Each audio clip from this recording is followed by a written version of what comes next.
E o Caiado, aí ó a direita, tapas e beijos. O Caiado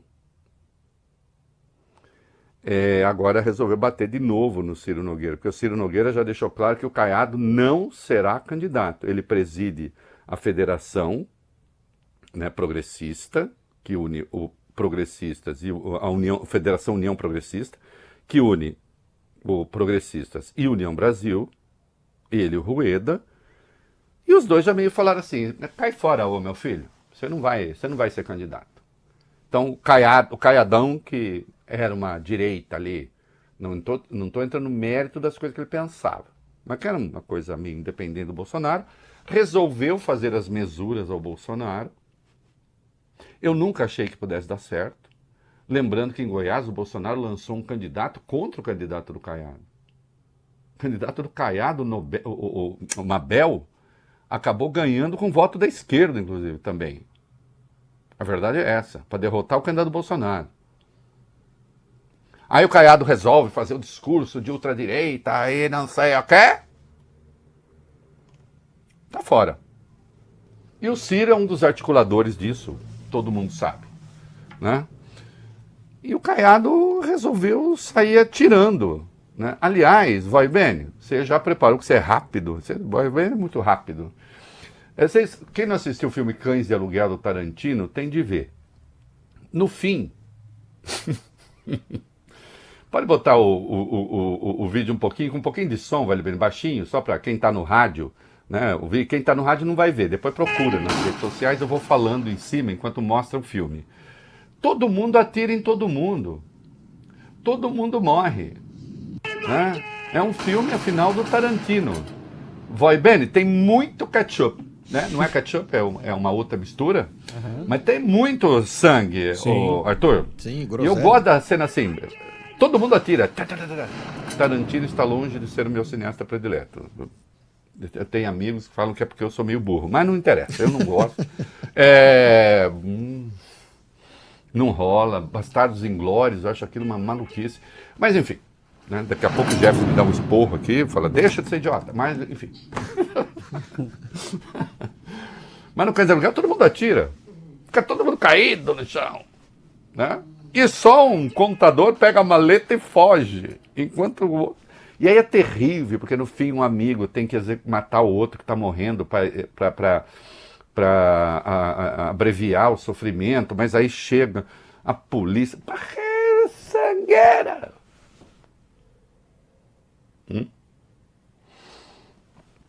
Eu não tô me vendo. Tá, já passou? Já passou enquanto tá falando? Tá aqui passando. Tá passando. Não faça isso, rapaz! Solte a arma! Porrada, tiro pra todo mundo. Né? Tá meio assim a extrema-direita. O que o Caiado falou? Vai. O governador de Goiás e pré-candidato à presidência Ronaldo Caiado atacou o presidente nacional do PP, Ciro Nogueira, sobre um possível desejo do senador em ser vice na chapa da direita no ano que vem. Em entrevista à revista Veja, Caiado falou que Ciro não tem expressão política. Ele disse o seguinte: Ciro tenta a todo momento ignorar a nossa pré-candidatura. Eu disse a ele que nunca vi um presidente de partido, como Gilberto Kassab ou Marcos Pereira, Kassab do PSD, Marcos Pereira do Republicanos, falar mal de seus pré-candidatos. Quando você constrói uma federação, o objetivo é colocar esse agrupamento para disputar eleições. Não é construir uma federação baseada no interesse específico dele de ser vice na candidatura que ele elege como primeira opção, a do governador de São Paulo, Tarcísio de Freitas, ou a segunda, como a do governador do Paraná, Ratinho Júnior. Tem mais Caiado aí, vai bem? Sim, ainda para Caiado não existe lógica. Não possível candidato a vice definir quem será o cabeça da chapa. Ele disse, não cabe a ele deliberar sobre isso. Como candidato a vice vai definir o presidente? É algo que não existe na política. E o que levou a isso foi a ansiedade, o desespero de não ter base para se reeleger senador no Piauí. É uma posição de final de carreira, de querer achar uma garupa para continuar na vida política. E de fato, né, o Ciro Nogueira, vai aqui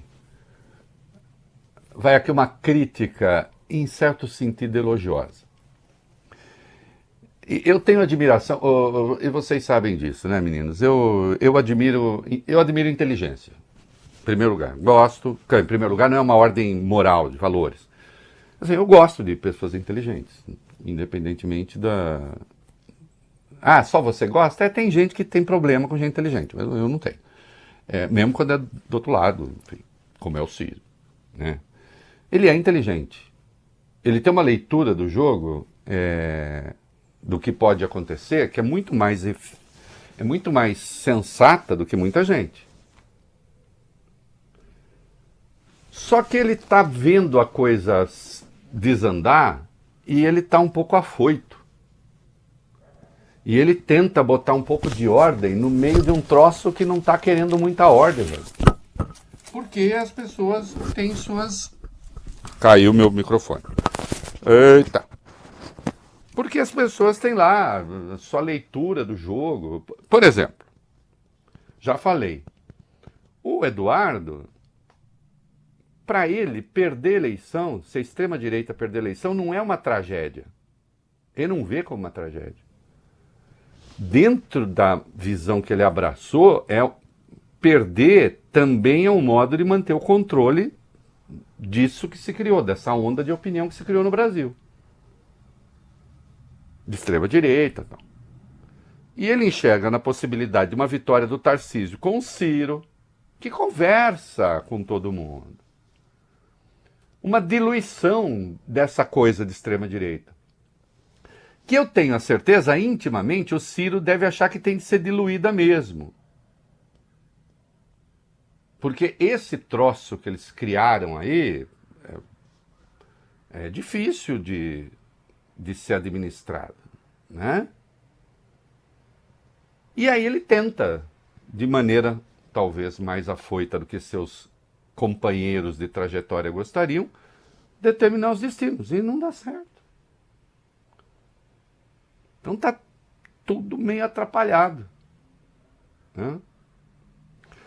O César Maia, que é um conservador, o César Maia não é um cara de esquerda, o Rodrigo Maia, foi presidente da Câmara, foi vilipendiado pelos bolsonaristas. Ele era xingado nos atos bolsonaristas de rua, lembra-se disso? Embora ficasse lá na Câmara, coitado, cuidando da reforma da Previdência, importantíssima, mas apanhava de todo lado. Hoje ele representa o setor financeiro, representação de caráter formal mesmo, né? Ele fez uma análise que é uma análise fria e correta do processo eleitoral. Correta, sim, ela faz todo sentido. Ela faz sentido se houvesse para uma leitura de um conservador, de um democrata conservador. Não é um cara de esquerda. Só que ele tomou porrada em seguida de quem? Do Eduardo. Do que nós estamos falando? Em encontro com empresários ontem em São Paulo, o ex-presidente da Câmara, Rodrigo Maia, afirmou que o cenário eleitoral de hoje está mais favorável à reeleição do presidente Lula e avaliou que o bolsonarismo tem prejudicado a estratégia dos conservadores para a disputa presidencial do ano que vem. Para ele, o governador Tarcísio de Freitas foi contaminado pela agenda bolsonarista, principalmente por causa dos temas da anistia e a defesa do tarifaço americano aplicado ao Brasil. Maia afirmou ainda que o candidato da centro-direita, que se vincular às pautas defendidas por Jair Bolsonaro, será derrotado. Quem colar no bolsonarismo raiz não será presidente do Brasil, como não foi em 2022. É a opinião que ele tem. E aí, ele fez uma análise da questão do Tarcísio, né? O que ele falou sobre o Tarcísio? Ele disse que o presidente Lula reverteu a situação muito ruim que enfrentava, com baixa popularidade, depois de vincular os bolsonaristas ao tarifaço, defender a soberania e aprovar na Câmara a isenção do imposto de renda para quem ganha até R$5.000 por mês, também ajudou o presidente. Ele declarou Tarcísio favorito, contaminado pela agenda maluca do bolsonarismo anti-Brasil, por um grupo que era nacionalista, uma incoerência em tudo o que está se fazendo em relação ao que se falou no passado, transforma o candidato de centro-direita no candidato a perder a eleição. É análise. O Eduardo não gostou da análise. Nossa, o que é essa análise? O quê? Vai. Nas redes sociais, Eduardo Bolsonaro disse que gente sem voto agora quer definir quem será o próximo presidente. Ele falou o seguinte: é um fenômeno interessante as pessoas que não têm voto desejarem decidir quem será o próximo presidente. Pior ainda é quem escuta e segue esse tipo de conselho. E acredite, ainda há aqueles que pagam por isso. Valeu bem com a devida vênia. Vênia não, modéstia. Valeu bem, falei, o Reinaldo vai falar de si mesmo com modéstia, já não ficou bom. Mas é verdade. Desculpe, a primeira análise feita sobre a natureza do pensamento do Eduardo, a natureza do pensamento da direita e como essas coisas eram contraditórias foi feita aqui. Nós antecipamos isso. Das dificuldades. Quando parecia, Valibene, Arthur, que era só o Tarcísio fazer assim, o poder ia cair nas mãos dele. Sim. Não é? Eu lembro que a primeira vez que eu escrevi, eu tenho texto, eu lembro, um amigo falou, nossa, mas você deu uma viajada legal. Eu falei, não é. Não é viajada. É preciso entender a natureza desse pensamento dessa direita que se formou no Brasil. Ela não é a direita tradicional.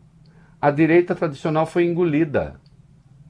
A direita democrática, e eu acho que o Rodrigo Maia não se ofende e não tem porquê de falar que ele tem uma posição identificada que era com a direita democrática, afinal de contas era isso, que era o antigo PFL, o Democratas e tal, era isso, né, antes de virar a União Brasil, depois da fusão e tal, o partido que ele presidiu, era a direita democrática. Essa direita democrática foi engolida. Eles atacaram miseravelmente o Rodrigo Maia, embora ele fosse importantíssimo ali, naquele momento. E como o Lula não é de extrema esquerda, porque não é, né, progressista, ele acabou. Ele se recuperou, se vai ganhar, não sei, mas ele se recupera por dois caminhos. Porque, ou por três. O governo ajeitou a articulação política, e aí eu acho curioso que quando escolheram a Gleisi Hoffmann, falaram, agora vai ser o caos, vai ser o caos. Ela ajeitou a articulação política. É preciso ver algumas coisas que não estão muito na superfície. 2. O caos econômico que se anunciava, cadê? Não tem. As pessoas estão se dando conta que não tem. Né? Houve aí um recuo da inflação importante, inclusive. Já não tinha caos antes, porque o ganho de renda foi superior à da inflação. Mas não tinha caos. Isso que a gente pega nos canais de direita, vai dizer, o Brasil, à beira do abismo. Que abismo, maluco? Não tem abismo nenhum. E aquilo que eu não chamo erros da direita, eu chamo a direita segundo a sua natureza. Que ela impõe uma agenda. Ainda hoje nós vamos ver o Hugo Mota falando besteira de novo sobre a condenação do Bolsonaro. No dia seguinte, aquilo que lá está no palanque com Lula. É a natureza. E aí acontece isso.